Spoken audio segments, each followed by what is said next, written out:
psychology, as many of you will recognize. What do people mean by happiness? That's where all the confusion begins. Many people simply mean pleasure. Eating, having sex, being entertained, happiness. Eat, drink, and be merry. Epicurus, the famous Greek philosopher, put it very well from this point of view. That's happiness. Happiness is a dry martini. Johnny Carson, if you remember him, in the 1970s, he used to be a big TV personality.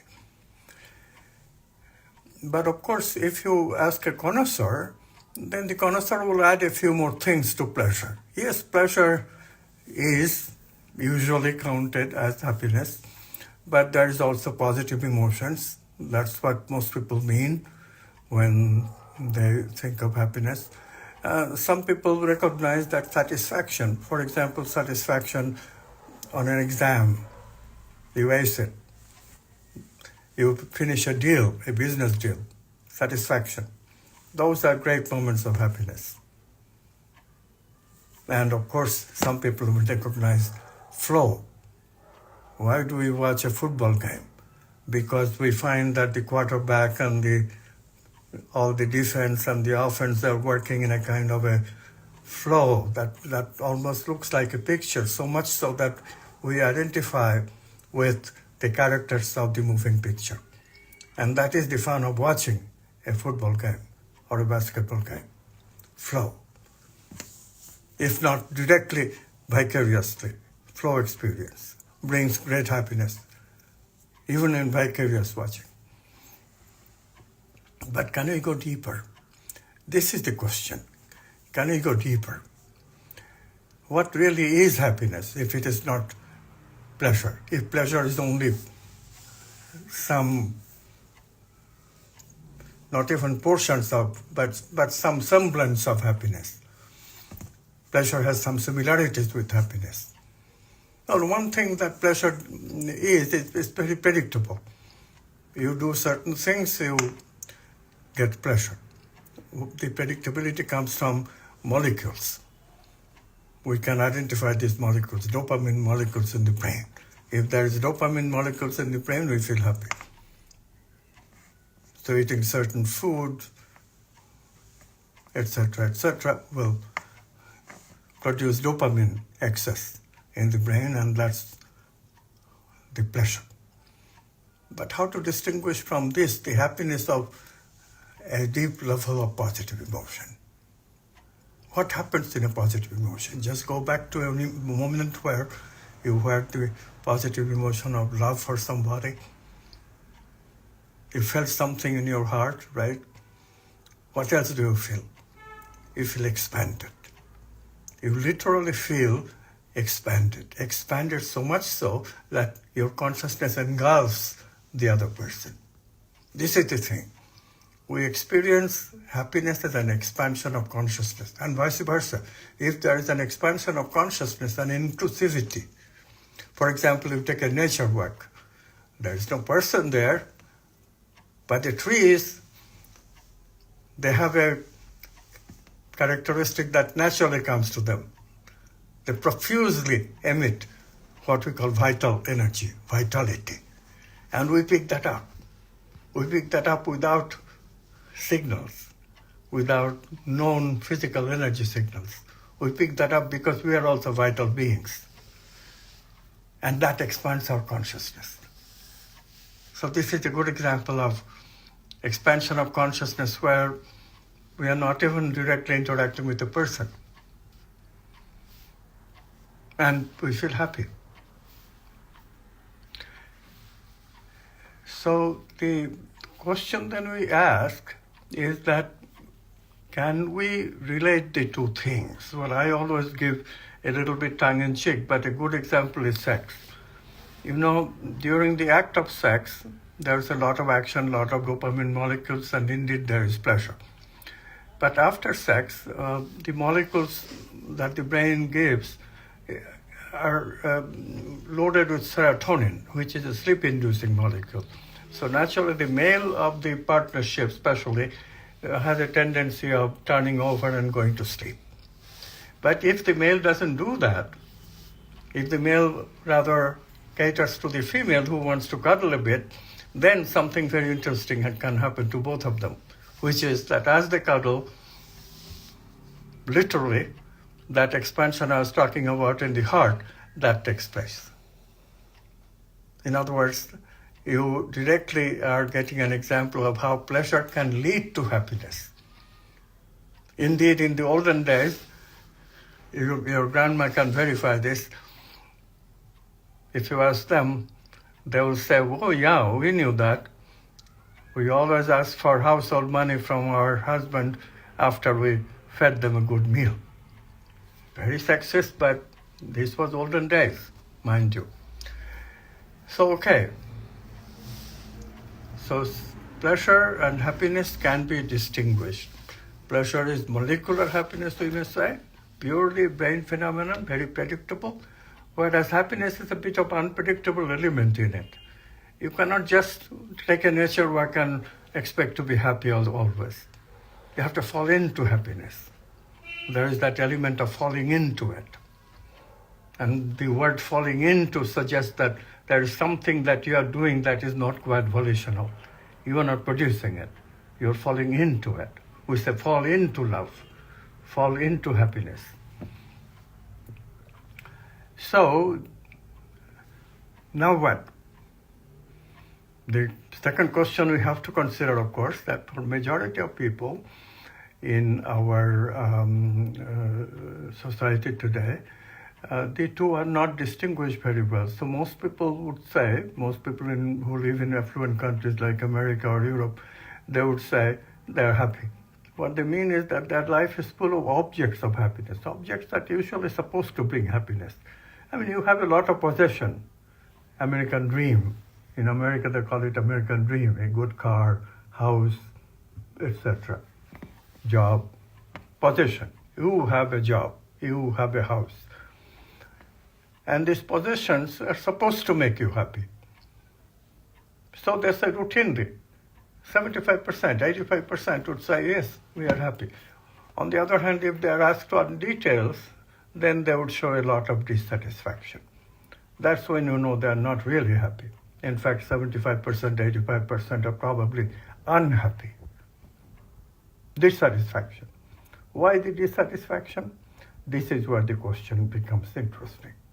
Because they miss meaning and purpose in life. Invariably, because they miss meaning and purpose in life.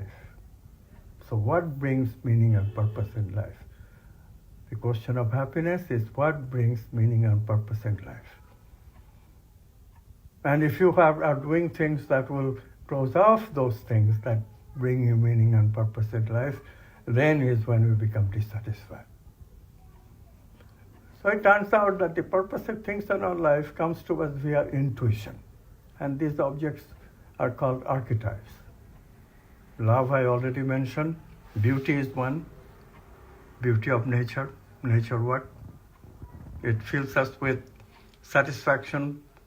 It fills us with happiness, expansion.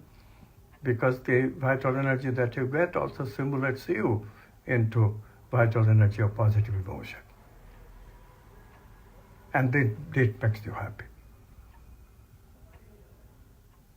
So, happiness is something that comes with purposive elements of life. The archetypes, love, beauty, are only two. Then there is goodness. You help somebody, immediately you get a jolt of happiness.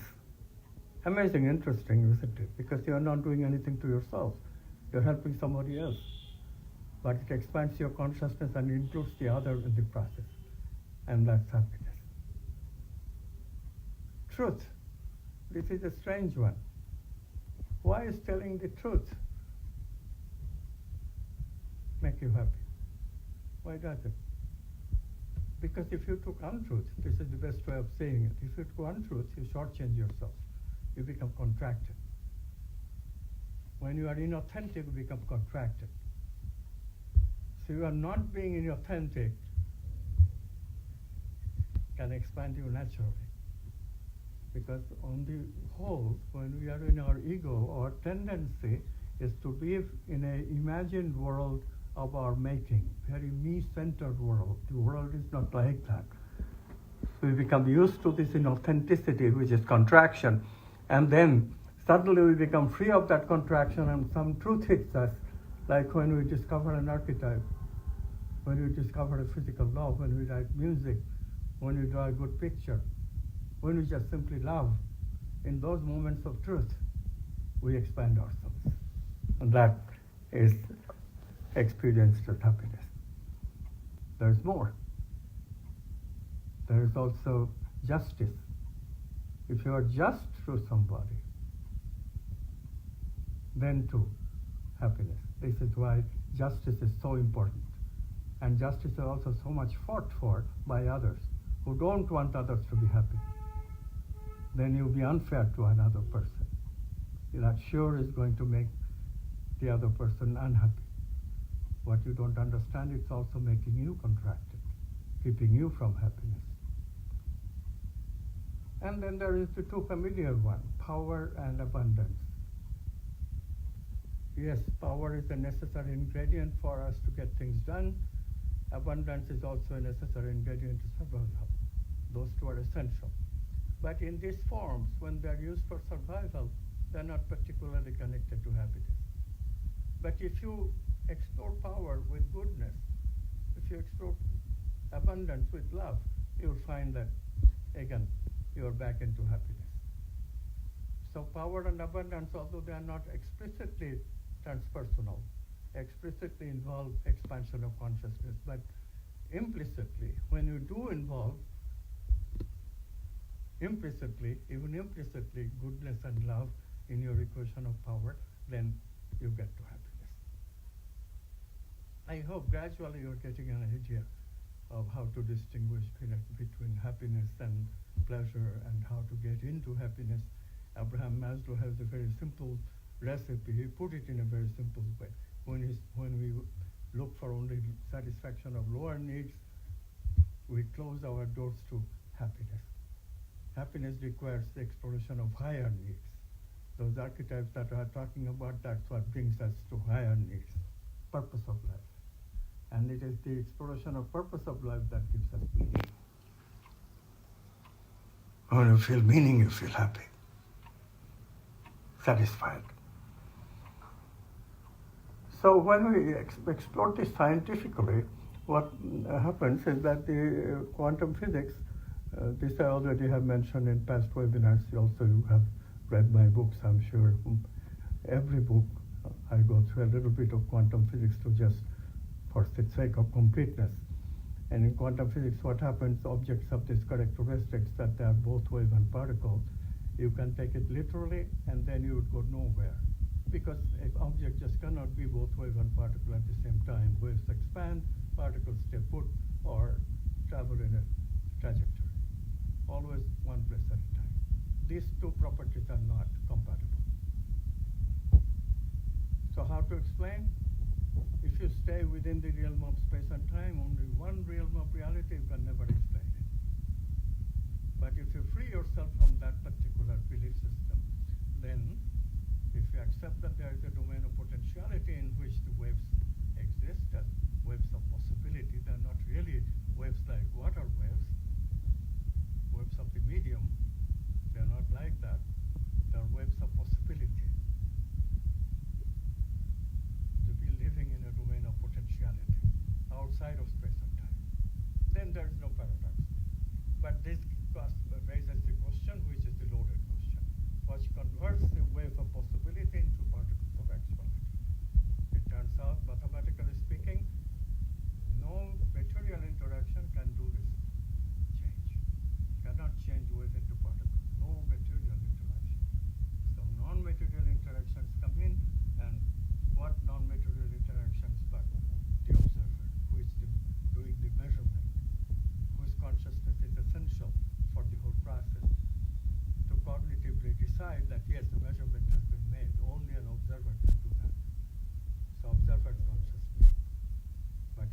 see, if you say observer consciousness, you get into another paradox.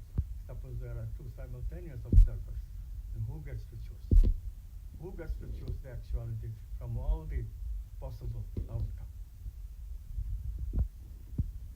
There is only one answer.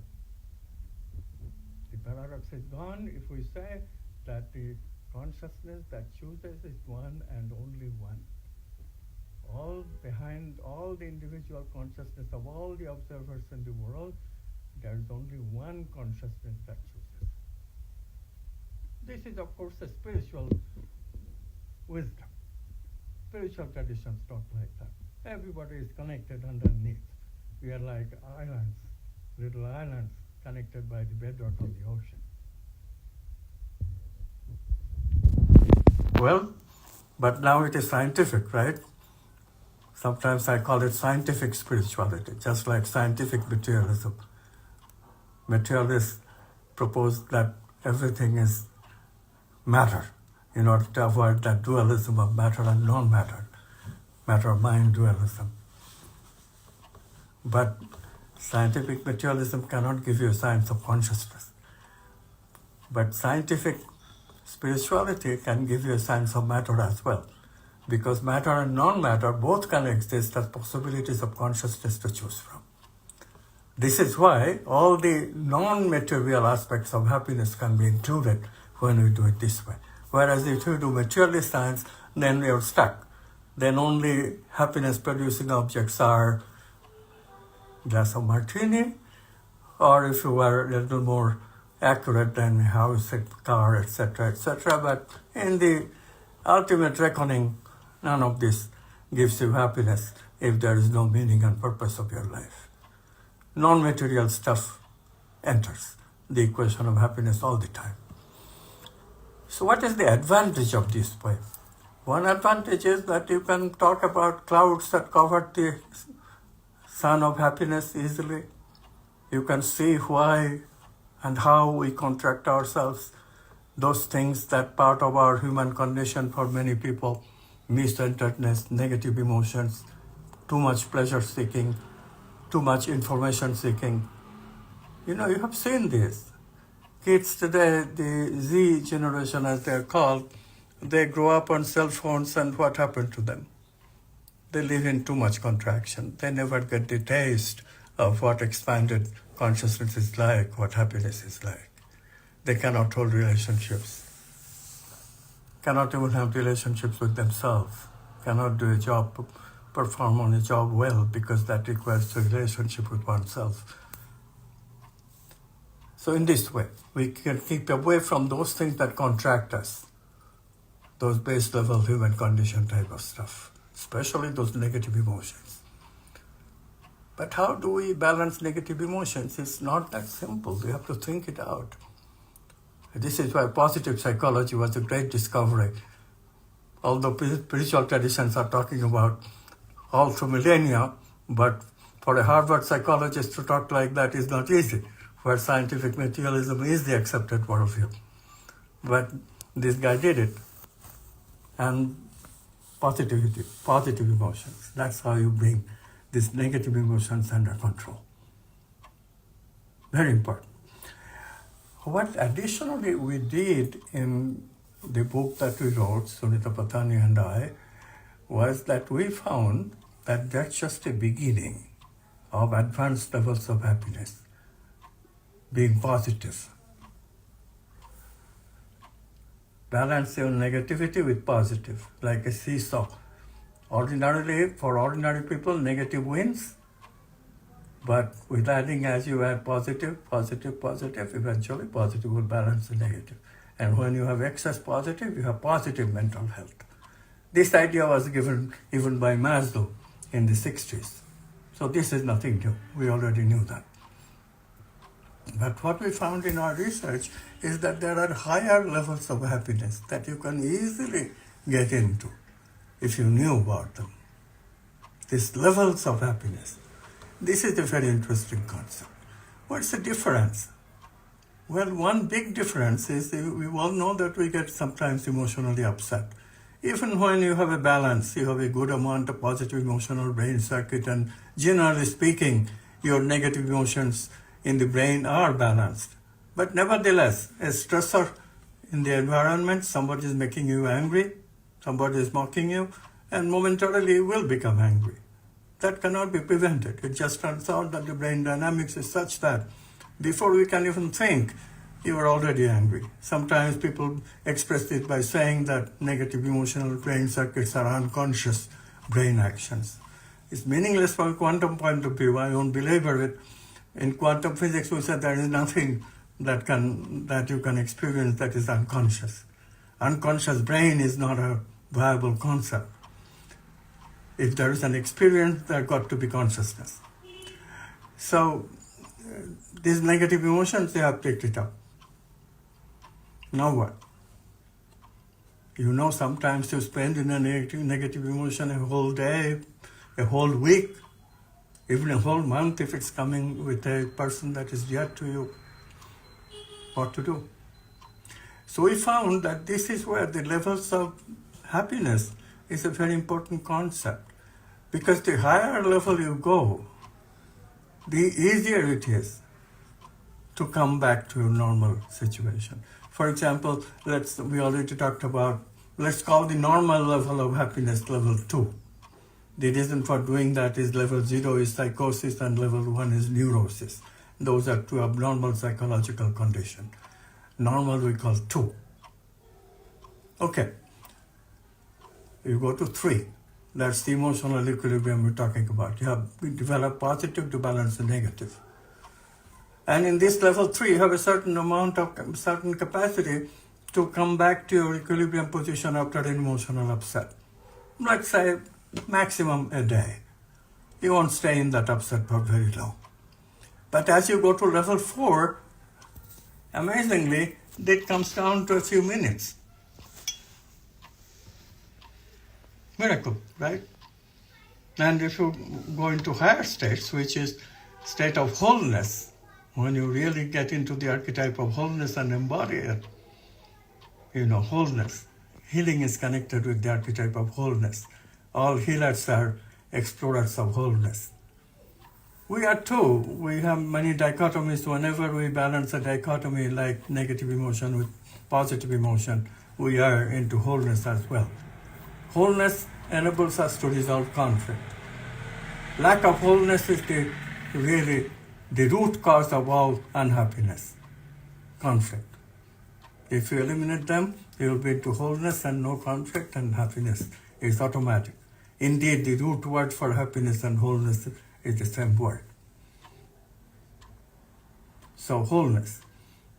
People who are exploring wholeness, for them, the time to recover from a major upset is just a matter of less than a second. Split second they will recover. Nobody can get rid of the negative emotional brain circuits. But if the reaction time is that small, then who cares? It doesn't matter anymore. You see how important it is to find about these levels of happiness and explore them. Can you be happy? Yes, you can. Everybody can be happy. Everybody can be happy just following a certain amount of personal work that you have to do. And those works not just involve removing the clouds that I have mentioned before, developing good habits, but also some positive work. Positive work like meditation. Positive work like being good to others. Positive work like practice on humility. Lack of humility makes us egotistic and me-centered, contracts consciousness. Forgiveness is a great way to expand consciousness, because lack of forgiveness, that revenge mindset, that contracts consciousness in a major way. Forgiveness is very important. So in this way, if you practice these things, and the basic practices are that, meditation, not only on the mind, but also on vital energies. These vital energies exist in various places of the body that we call chakras. If the chakras are balanced, you will be certain to be happy. So that's another path to happiness, the path of vital energy, chakras. So many ways, so much vista will open up before you. So let me emphasize, first the book, quantum science of happiness, quantum psychology and science of happiness. And then let me mention the further things that you can take from us. Valentino Onisar, my collaborator, and I have developed an entire course of a program, a graduate program, master's and PhD program, actually. Just look at our website, amitgoswami.org, amitgoswami.org, or cqaedu.org, and you will get our program. We also have certification programs connected to the subject of happiness, and we will help you get to these higher levels of happiness. Come and find out. Thank you.